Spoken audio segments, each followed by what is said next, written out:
What's up? I'm Idle. I was gonna talk to you about this deck that I brewed up. It's a 80 card Yorion pile, mono green, and well, it's Yorion, so you can cast it right with the 4 copies of Leyline of the Void, Leyline of the Guild Pact, and that's good enough, right? We don't need any copies of any white lands. Well, I put one white land in. It's got one Temple Garden, and I have a couple white cards, just two. Atraxa and Elishnorn.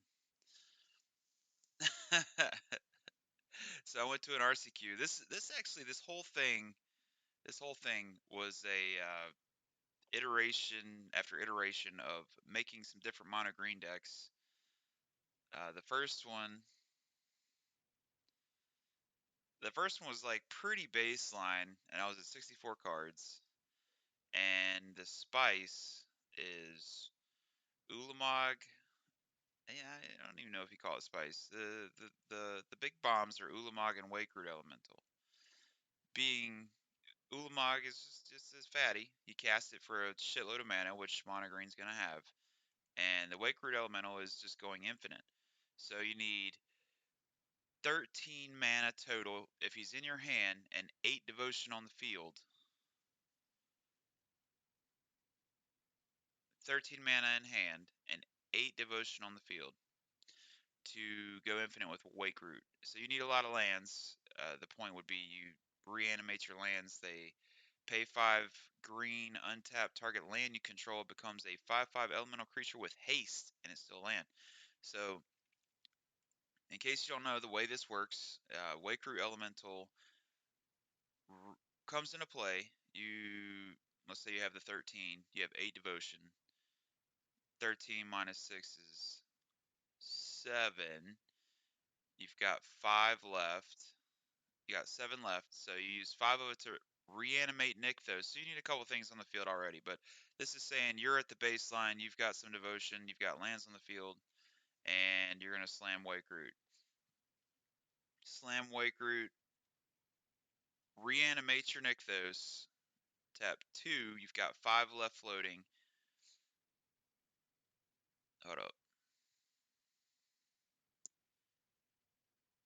7 mana left after casting the Wakeroot Elemental, and all your lands are tapped. 7 mana floating. So tap 2, no, tap 5 to untap Nykthos. Why, this is pretty hard to describe. Where's my damn Nykthos? There we go. Okay. So 5 mana to untap your Nykthos. You now have an untapped Nykthos and 2 mana.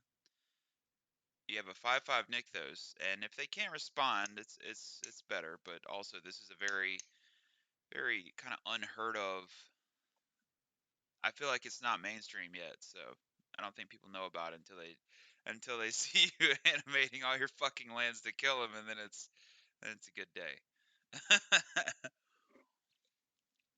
um, okay, so this is the baseline. This is kind of where I started after like a 60 card build was just boring, and I want to play 4 ley lines. I have 2 Archdruid's Charms. This is pretty stock. It's got 4 Sunken Citadels, which I thought was kind of bad to begin with, but it turns out the 4 Sunken Citadels being able to trigger Castle Garambrig with just 2 Sunken Citadels is pretty damn good. And you could maybe even go up to a 3rd castle. I cut one of the castles because I didn't want to pay $7 for a castle in paper. This is the actual well, the other list here is the actual list that I played at my local RCQ. And I made top 8. I don't know how, but I made top 8. So this wasn't like this was untested. I didn't test it on Magic Online at all. Oh my God, look at this list. Look at this list. This is just crazy. This is crazy. Look at all this stuff. So So I like casting big shit. And I have some stats or some opinions now from playing the deck in paper. This is the list I played. Hey, let's go through the iterations here. So I'm at 64 cards here, and then I was like, well, let's trim it down to 60, as close as I can get. And it looks like with this one, I went with one storm, and I was like, okay, with I don't know what the hell I was thinking of this one. I was like, trim a ley line, still got cool shit, but no Ulamog. All right, the next iteration is we're at 60, and it looks like I'm missing. It looks like I'm missing the Wildwood, the 2-drop enchantment that enchants a land, whatever the fuck the name is. Nissa's Wood Elf Thicket. I don't know what the fuck it's called. Um, oh, and it runs 3 Nissa Who Shakes the World. Okay, sure. So we'll go to 5.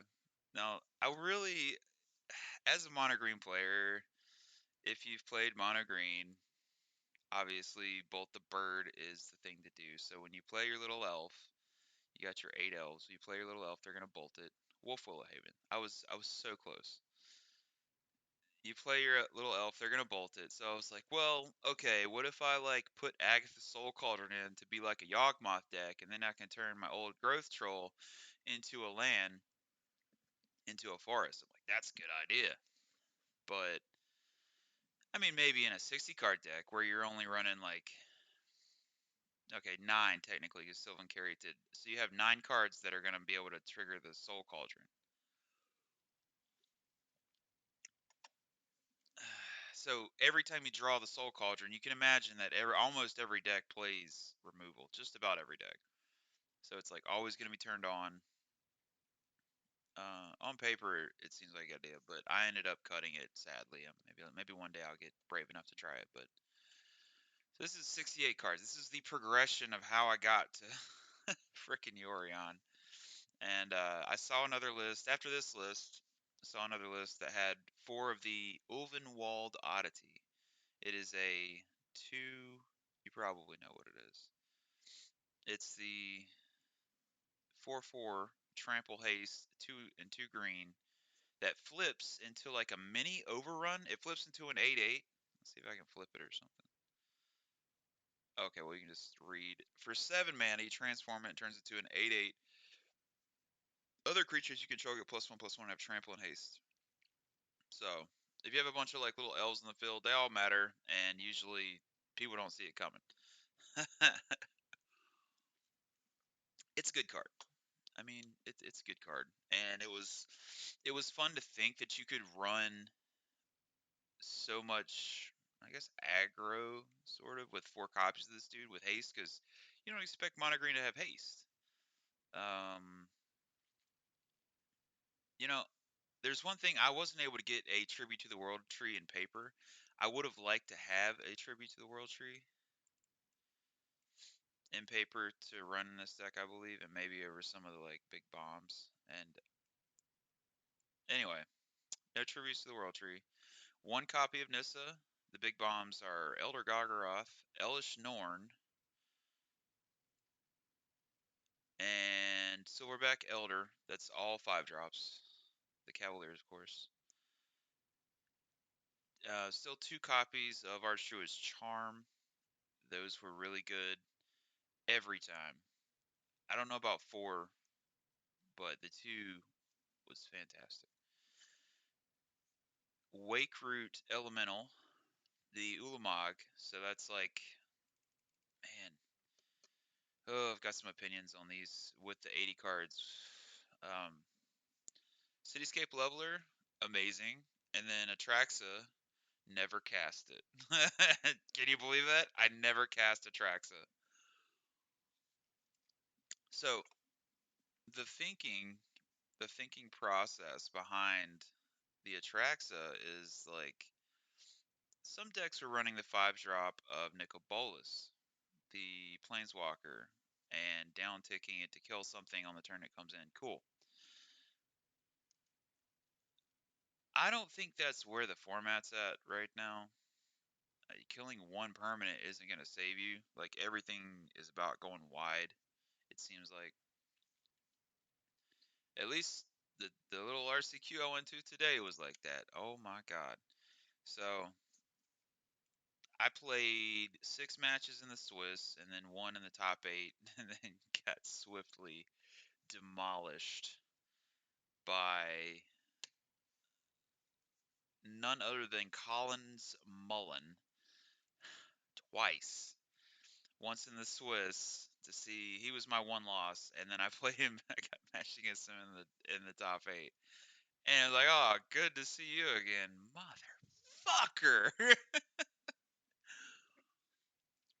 So I did have a Coppish Elvish Norn in paper. It sort of acts as my tribute to the World Tree that you can tutor into, and going forward, just instead of Elvish Norn, just play tribute to the World Tree. It's green. It counts for the pips. I just thought it would be like cute, and it is cute, and it's cool to like turn off random shit the opponent's doing. But if you think about it, Vane Ripper doesn't give a fuck about Elesh Norn. Phoenix doesn't give a fuck about Elesh Norn. Um, Amalia. Okay, so Amalia is the only one that would matter. If you have Elesh Norn, they can't win with Amalia. Yeah, pretty much. So it was more like a hedge card. I was kind of putting it in for a hedge against Amalia. Never came up. I heard the little murmurs of people speaking about Amalia, like, where's all these motherfuckers in here playing Amalia, aren't they? Where are they at? I'm like, oh dear God.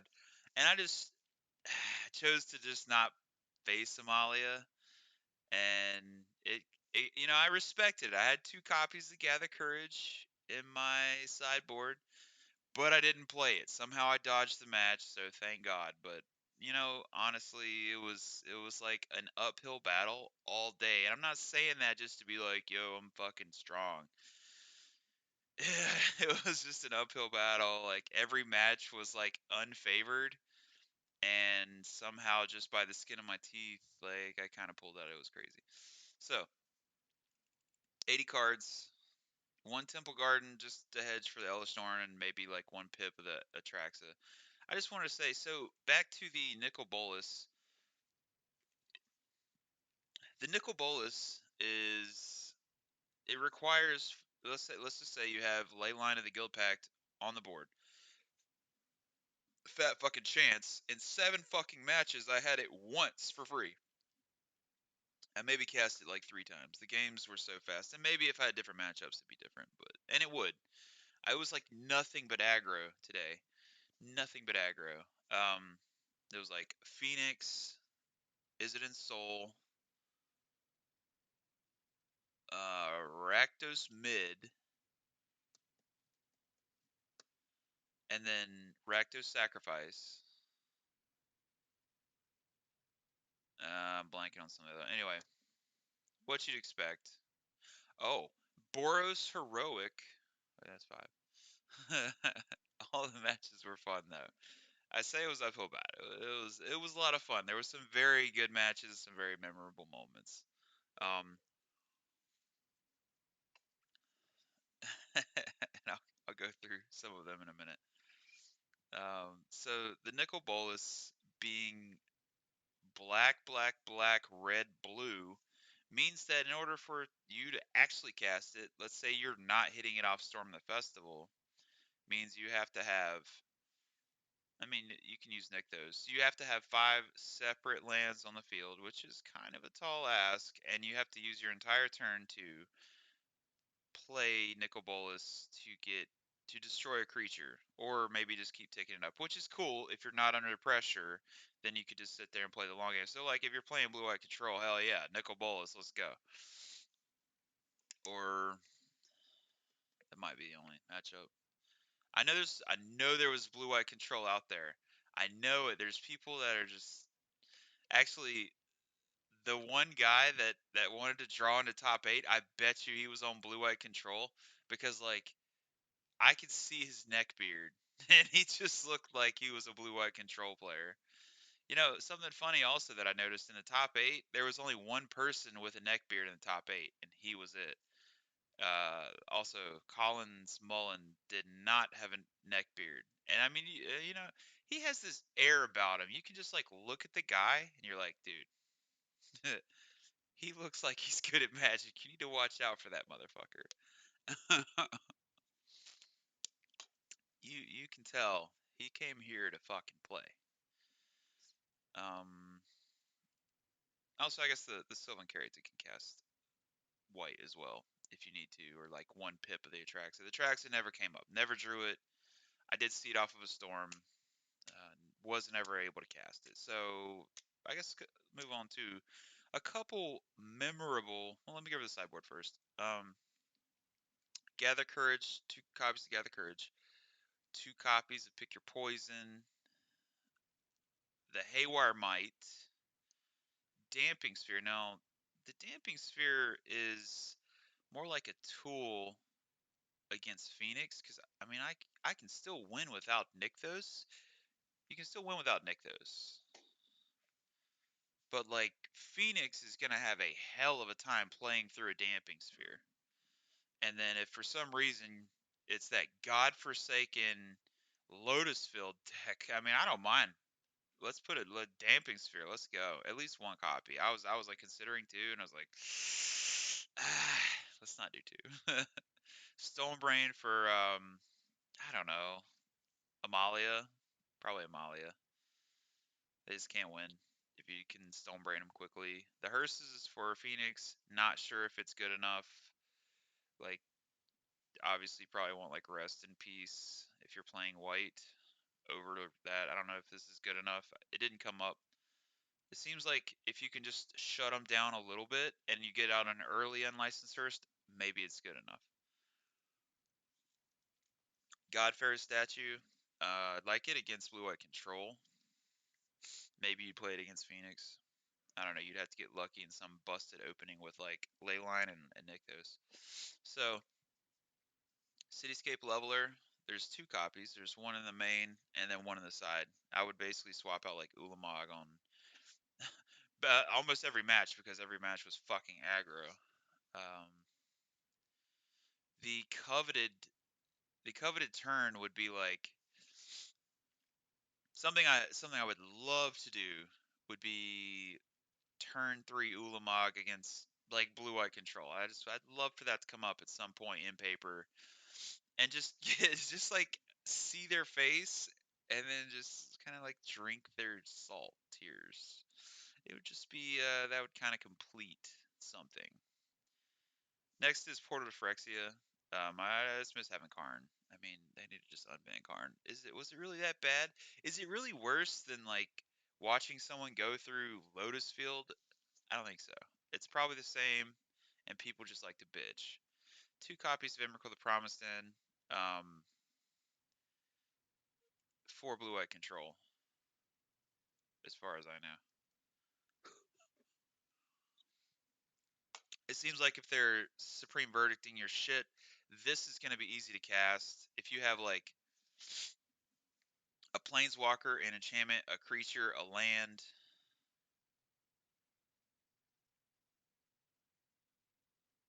maybe an artifact, probably just those 4. So it's going to cost 9.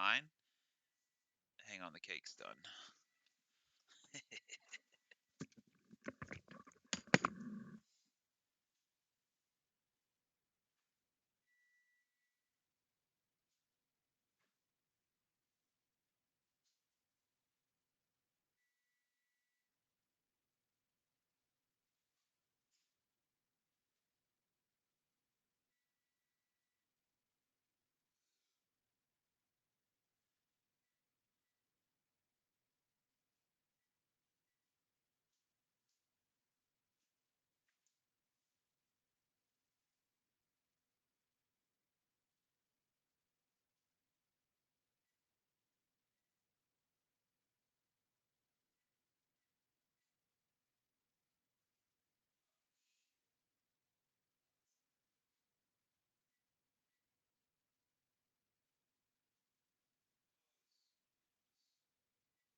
Houston, we have a problem. I thought I put the oven on, but it was not on. Oh man. Okay. So I was just gonna talk about some of the matches. Um, round one, I went with one person, I went with my girlfriend, and round one we got matched up together. So, well, that's some bullshit. Like, what are the chances that I mean, there was a lot of people there. I want to say like 40, 45, 50, something like that. If not 60, there was a lot of people there. And we got matched up game one, like match one. And she's new. She's learning. So it was a fun day. And I kind of there was a lot of learning opportunities. Let's put it that way. She was on Rakdos sacrifice, or more like Jun sacrifice. We were experimenting with some insidious routes, which just didn't really pan out well, because it turns out if you need your whole deck to combo or work around a two card combo, being the cat oven and the witch's oven, or the cat oven combo, you have to draw those cards, and you don't always draw the two cards together. So like when that doesn't happen, what's your plan B? It's kind of it's tough. So the deck still needs some work. Uh, It's my first memorable was the heroic game. It was Boros heroic, so they're fast as fuck. Let me pull it up here. So this is it in Soul?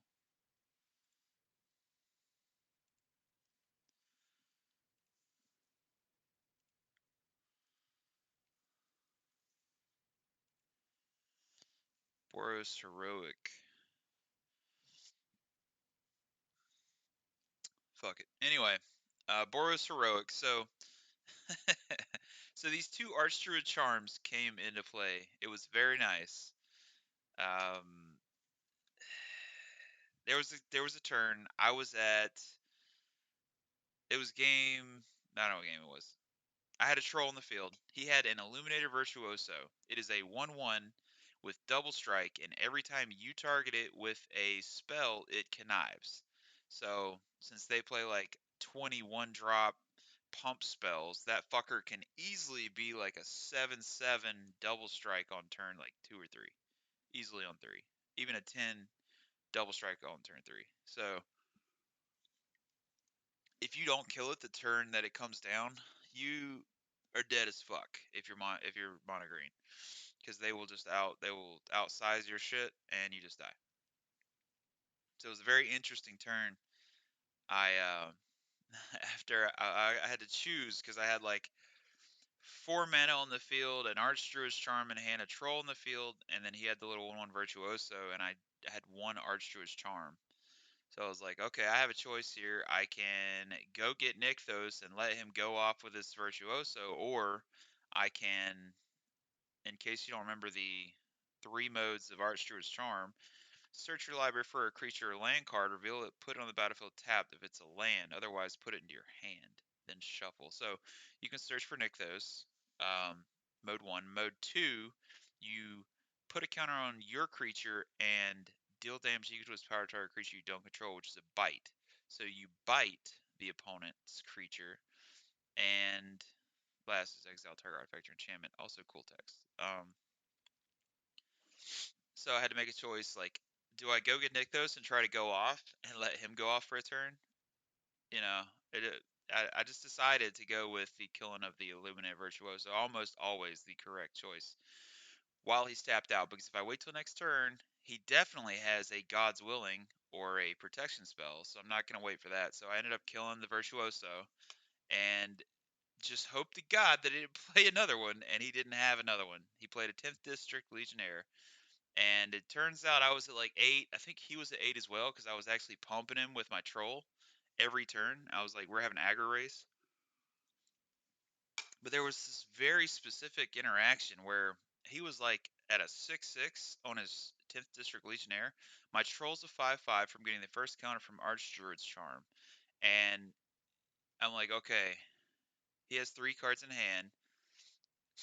If he draws a 4th one, what are the chances that he has one now and I just get blown out next turn because the fucker has trample? It has the card Monstrous Rage, leaves a token that adds trample and +1/+1 for the rest of the game as long as it's on that creature. So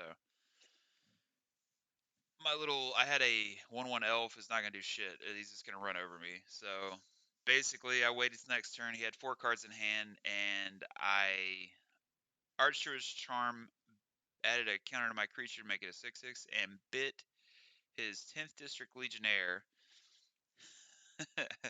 He responded with, excuse me, let me back up.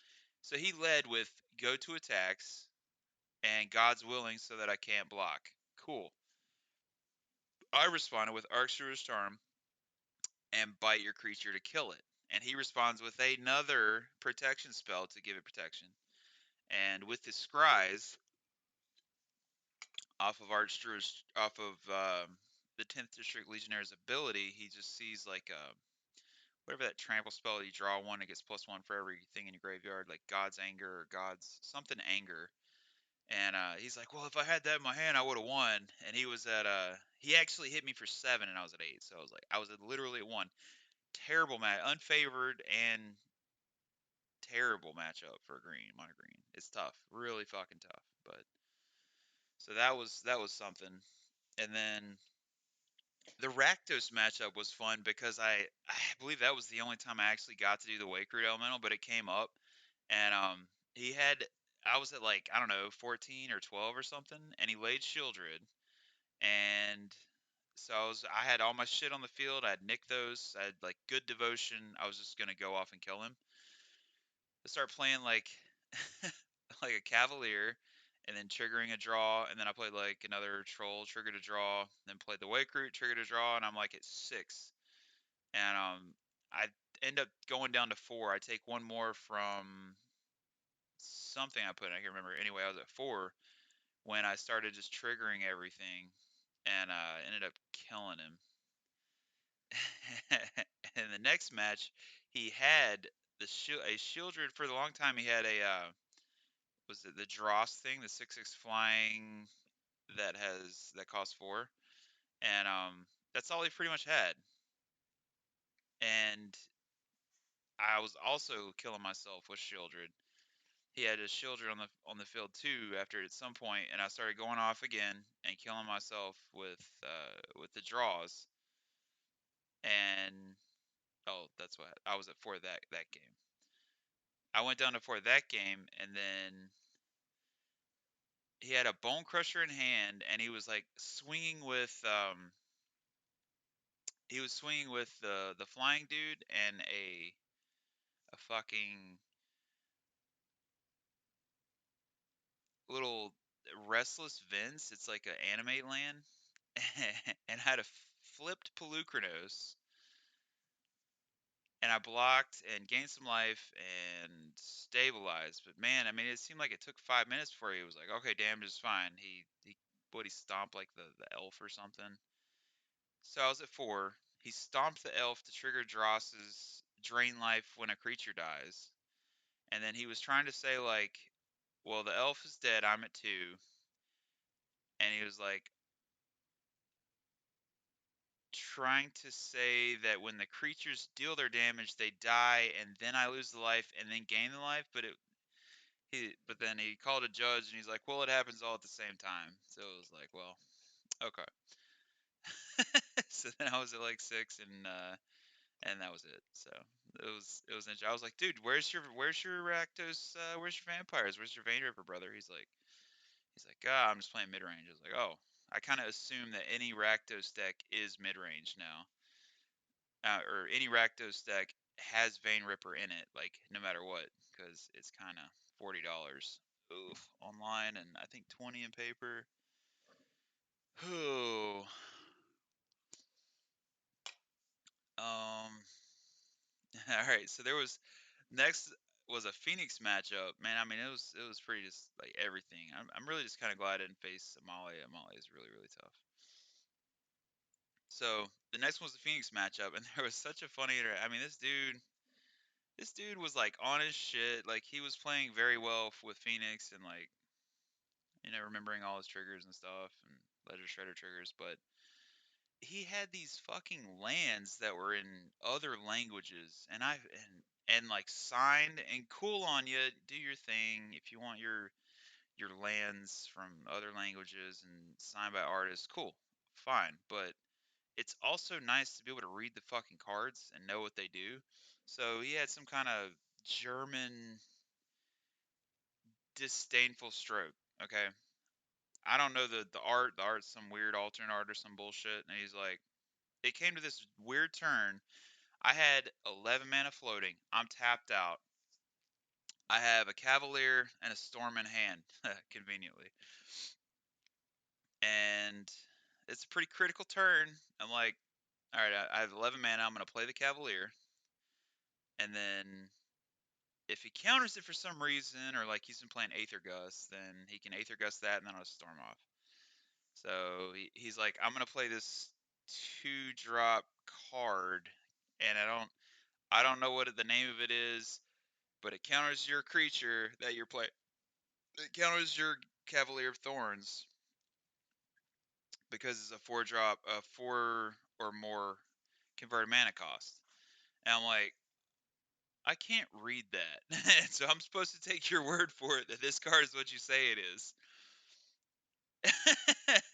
And I mean, if there's one thing that I've learned is you can't just take people's word for shit. And I mean, he very well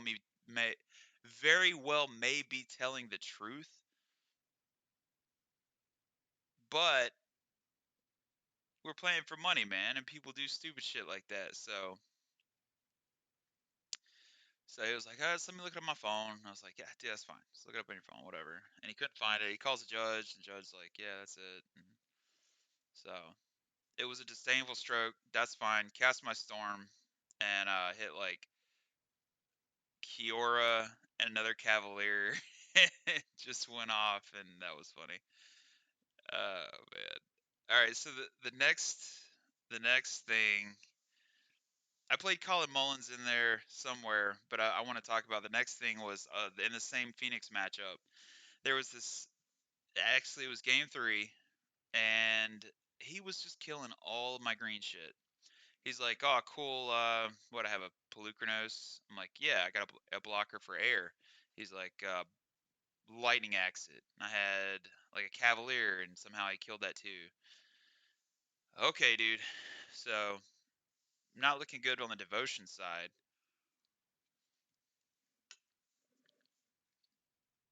But I had a bunch of lands. I was like land, land, land. I had some sunken citadels, and I had the Castle Garenbrig. I had one copy. So what I did, I drew into the Cityscape Leveler, and I played the Leveler and killed something. I mean, I think it was the Ledger Shredder that was starting to get big. Took care of that. He had triggered a Phoenix, one Phoenix out of the graveyard, so he had like a 3-power Ledger Shredder and a 3-power Phoenix, and so he was swinging at me for like 6. And I played the Leveler. I was at like 12 or so. So I had some good time. I might have been at 14. He might have swung once, and I played the Leveler with the Castle Garenbrig, the Sunken Citadel, and 2 forests, and then a couple other forests that I had mixed in there. I mean, making that six creature mana for 4 is sweet, and the fact that Sunken Citadel can trigger that shit's sweet, and it's important that you remember that if you're playing the mono green. Because again, I had 0 devotion, and I cast this shit with 0 devotion, just straight up, and it was awesome. And he's like reading the card, he's like, wait, okay, like it was funny. There's a pause there, and and then he's like, well, I get a power stone. I'm like, yeah, you get a power stone, and I mean, I need to probably get a power stone token because I'm like, I know it says you can't cast non-artifact spells with the mana, right? And it comes in tapped. So he like called a judge to ask what it was. I mean, which is fine. I mean, it mattered. It mattered the next turn. At that point, when he was asking, it didn't matter, but it didn't matter the next turn. Next turn, I draw, or like it was, maybe it'd been the next two turns. I drew an Ulamog. I drew my Ulamog, and I had like perfect 10 mana off of the Castle Garenbrig, the Sunken Citadel, a forest, two forests to make 6 mana, and I had four more four. I was just like I was hitting my land drops. It was something. So I cast the Ulamog, targeting his final Phoenix, and then a Storm Carved Coast, and so this was great, right? I was sitting pretty good. I've got Ulamog on the field. I've got a Cityscape Leveler on the field, and I swung at him. I swung at him for 8. So big chunk of his life. Next turn, I've got Ulamog and Leveler, and he begins his turn. He does some stuff. He casts Galvanic Iteration to copy his next spell. He casts Temporal Trespass, and we go into turns. So he is turn 0. I he's also turn 1 and turn 2. So he's like he plays. Oh my god, he plays.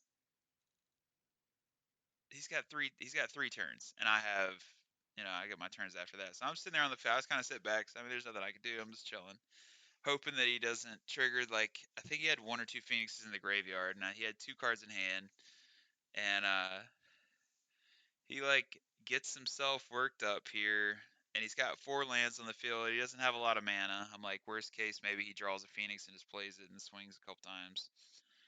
Um, it looked like from the size of his deck, he had more cards than 20, so it would take like 2 attacks with Ulamog to do the job.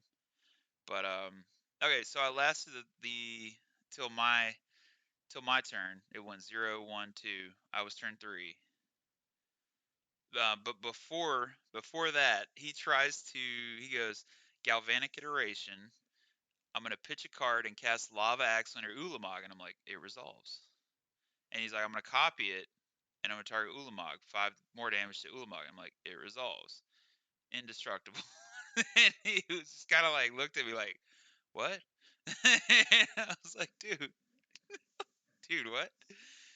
It's Ulamog, man. I don't know. I just thought like everyone knew it has indestructible, but Magic players are specifically prone to not being able to read. Myself included. I cannot read. Just can't do it. I can't read. Um, that's just a great interaction there. So the last thing was Collins Mullen, and he was on Is It in Soul, which let me just go over this real quick. This deck is something else, dog. This deck is 69 ticks online right now. It is cheap as fuck. I mean, this dude Pioneer Challenge 32nd, 32 players, got first place, 9 and 1. In paper, it's 188, dog. Like, if you're looking for a deck right now, this is the fucking deck to play. I mean, everybody's playing Phoenix, and that shit's annoying. This guy, Collins Mullen, playing this deck, and this is it, dude. This is what it was. Exactly what it was. So this deck runs 4 Torch to Tower, 4 Shrapnel Blast, understandable, 2 Spell Burst, sure. 3 Combat Couriers, which somehow kept coming up because this thing is a fucking clue. It kind of works like a clue. Pay 2, sacrifice, and draw a card with Unearth, so you can just kind of like churn through your deck. It's weirdly very helpful for not only like doing that, but also triggering Smuggler's Copter with your 4 of. So it runs 4 Smuggler's Copter, 2 Cryptic Coat. Man, Cryptic Coat is annoying because you can just get it in. 1 Case of the Filched Falcon, which once you flip it, it's easy to flip or easy to solve. You can turn an artifact into a 4/4 and 4 install artifacts. It looks like the cake's done. Maybe. It I thought this deck runs 8 copies of Ensoul. There's another like 3 drop that like draws a card when it dies. I thought it runs this. I didn't see him play that. I think this is the build that he was running. But this build is sweet, and being that it's so cheap, I'll probably have to do some amount of it. The cake's done. Hold on. Possibly.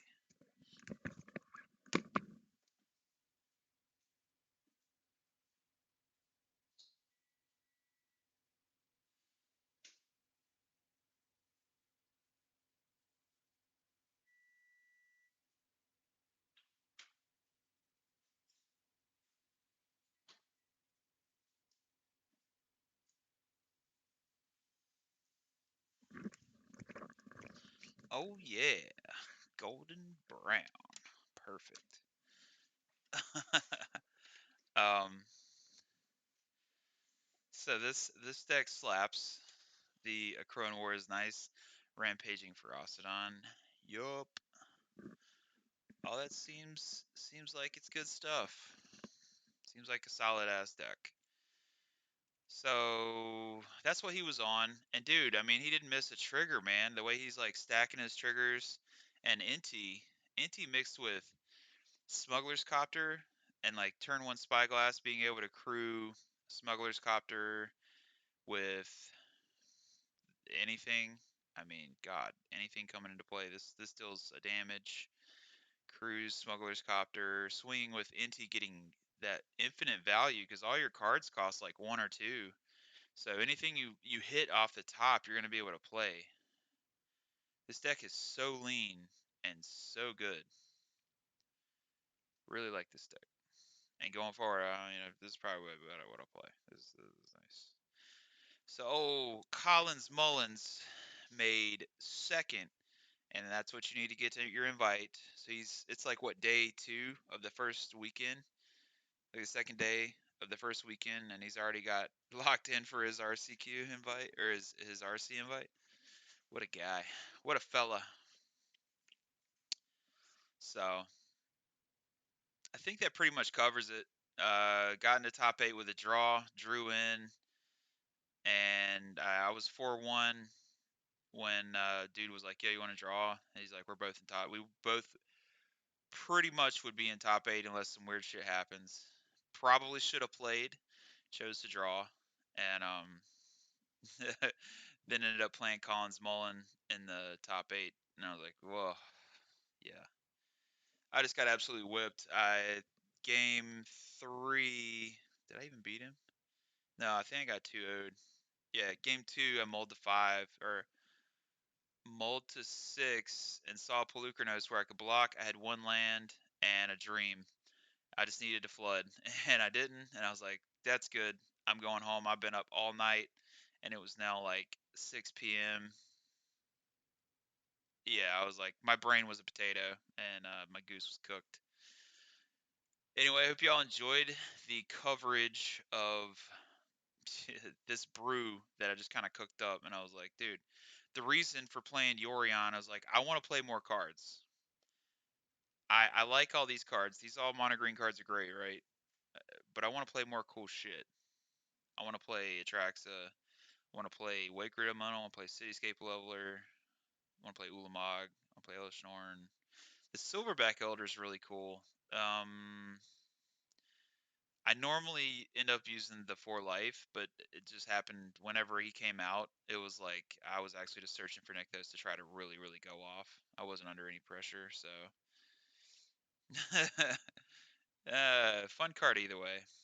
Um, thoughts, finishing thoughts on the deck. Uh, 80 cards is too much. Don't play 80 cards. 80 cards is too much for mono green. Full hit rate of Leyline again was I drew it sometimes. I maybe cast it twice, maybe once or twice.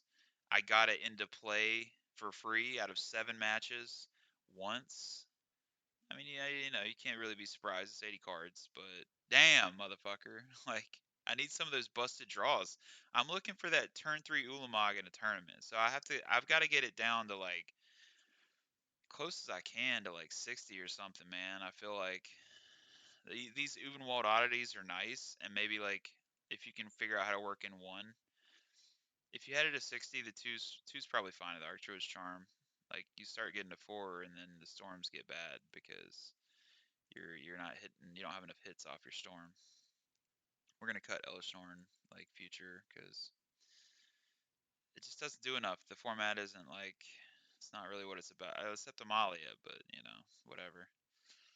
So anyway, it was fun. Hope y'all enjoyed it, and that'll be it.